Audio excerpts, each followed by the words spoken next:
حضرت ابراہیم علیہ السلام کی عادت یہ تھی کہ مہمان کے بغیر کھانا نہیں کھاتے تھے.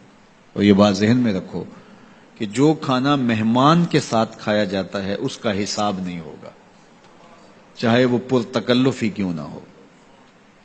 تو جب بھی بھوک ستاتی تو کسی شخص کو ڈھونڈ کے لے آتے اور اس کے ساتھ دسترخوان پہ بیٹھ کے کھانا کھاتے. ایک دن ایک مہمان کو ڈھونڈ لائے اور کھانا تیار تھا تو کہا کہ اللہ کا مبارک نام لیجیے اور شروع کیجیے. اس نے کہا میں تو اللہ کو نہیں مانتا. تو کہا کہ میاں تیرا اور میرا رشتہ کیا ہے؟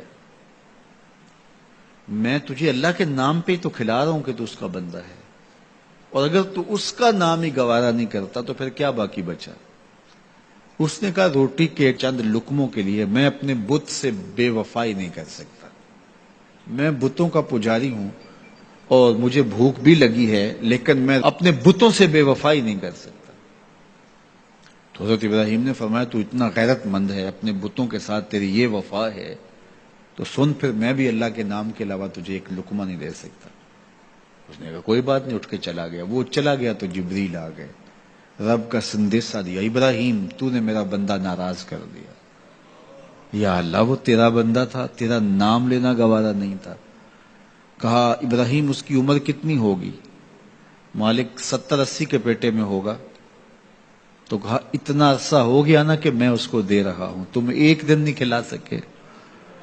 اب ابراہیم علیہ السلام ان کو ڈھونڈ رہا، وہ پہاڑ چڑھ رہا تھا تو آواز دی، او میاں آ جاؤ کھانا ٹھنڈا ہو رہا ہے.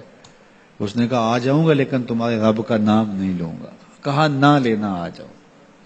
آیا دسترخوان پہ بیٹھا، کھانا شروع ہوا تو کہنے لگا کہ پہلے تو بڑے غصے میں تھے، جلال میں تھے کہ رب کا نام نہیں لوگے تو کھانا نہیں دوں گا. ایک دم تبدیلی کیسے آ گئی؟ کہا اسی رب کا سندیشہ آیا ہے کہ مجھے بھی تو اتنا عرصہ ہوا کہ دے رہا ہوں، تم ایک دن نہیں دے سکے. تو اس نے کہا تیرا رب اتنا مہربان ہے تو مجھے بھی اس اپنے رب کا غلام بنا لے. تو جو اسے مانتا ہے اسے بھی دیتا ہے، جو نہیں مانتا تو یہ نہیں دھوکہ کھانا چاہیے کہ فلاں کے پاس رزق اتنا ہے اس لیے وہ اللہ کا مقبول ہے، فلاں تخت حکومت میں بیٹھا ہے اللہ کا مقبول ہے. یہ کوئی دلیل نہیں ہے. کتنے لوگ ہیں جو اس کے منکر ہیں، اس کے وجود کے منکر ہیں، لیکن اس کے باوجود ان کو اتنا عطا کرتا ہے. بلکہ فرمایا اگر تمہارا مجھے لحاظ نہ ہو تو کافروں کے گھروں کی سیڑھیاں بھی سونے اور چاندی کی ہوں، چونکہ ان کو سب کچھ دنیا پہ دے دیا جائے گا، آخرت میں ان کا کوئی حصہ نہیں. لیکن مسلمان کہیں گے ہم تو پھر مار ہی دیے گئے. تو تمہاری دل جوئی مقصود ہے، تمہارا لحاظ ہے، ورنہ ہم ان کو اتنا دیں کہ ان کے گھروں کی سیڑھیاں بھی سونے اور چاندی کی ہوں. یہ فرعون جو تھا جس نے خدائی کا دعویٰ کیا، بلکہ کہا انا ربکم الاعلی، میں تمہارا بڑا رب ہوں، اور اپنی پرستش کرواتا تھا. ساری زندگی کوئی بیماری تو دور کی بات ہے اس کے سر میں درد بھی نہیں ہوا تھا. رزق اللہ اسے بھی دیتا ہے جس سے وہ پیار کرتا ہے، اسے بھی دیتا ہے جس سے وہ پیار نہیں کرتا. وہ صرف رب المومنین نہیں ہے، وہ رب العالمین ہے.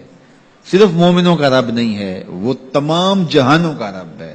لیکن دین صرف اسے دیتا ہے جس سے وہ پیار کرتا ہے، جس سے وہ محبت کرتا ہے. یہ بات ذہن میں رکھیے گا کہ اللہ کی محبت کی دلیل یہ ہے کہ آپ کو دین دے دیا گیا.